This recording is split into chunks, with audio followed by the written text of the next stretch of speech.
Welcome to our July product update. My name's Raquel and I get to tell you about all the things we've been working on here at Planning Center. First up, you can now send announcements as push notifications to the Church Center app. So next time there's a big event coming up or there's a last minute cancellation, you've got another way to get the word out quickly and easily. With every announcement, you can also include an action button, which makes it easy for people to take the next step. So where do you send these magical little messages from? The same place where you send emails and texts, from a list in Planning Center People. It doesn't cost any credits to send a notification, so technically you could send as many as you want. But since people can also decide to mute you whenever they want, we suggest you not do anything that might make them push your notifications away.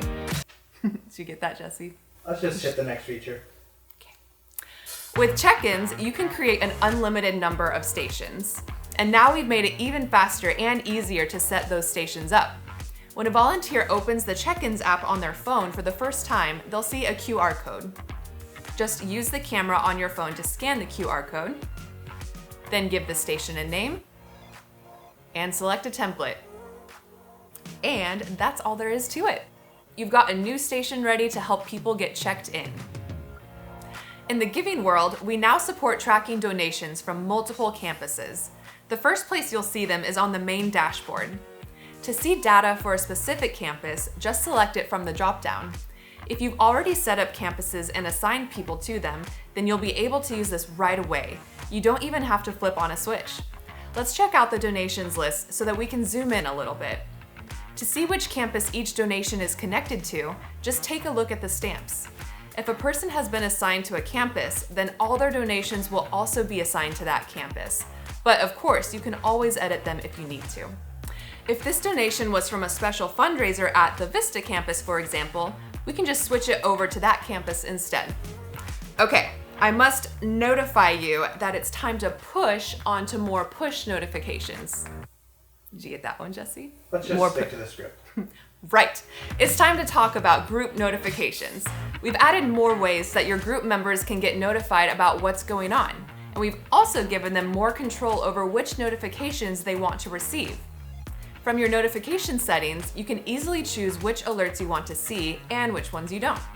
All of those notifications can help people stay in the loop without having to check their email. And you can also turn them off if you'd like. Let's flip over to Calendar. If you want to bring in events from another calendar, you can now import an iCal file, so you don't have to recreate them all from scratch. Once you select the iCal file, you'll get to choose the default settings that will apply to all of these new events. When you've got all that set, then start pulling things over.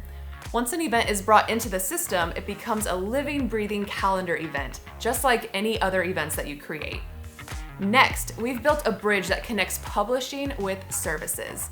You can connect the plans that you create in services to the sermons that you host in publishing. On the publishing side, you can group your sermon episodes into series and add things like series art. But if you've already set up your series in services, you can pull that data straight into publishing. From there, you can fill out the rest of the sermon info. And if you want to take a peek at the plan in services, there's a button that will take you straight there. On the plan page, you'll see a couple new links. You can head back over to publishing, or you can check out the public church center page where people will go to actually watch the service. Last stop, registrations. We've added a new option called split registrations for when you want people to pick different blocks of time within a larger event. Let's say you're organizing a community cleanup day and you've got a bunch of different jobs and time slots that need to be filled. With split registrations, people can select specific roles so you know exactly where and when they'll be there. If you want to try it out, go to the Settings tab for a sign-up you've created. Add the time slots that you want and then click Enable Split Registrations.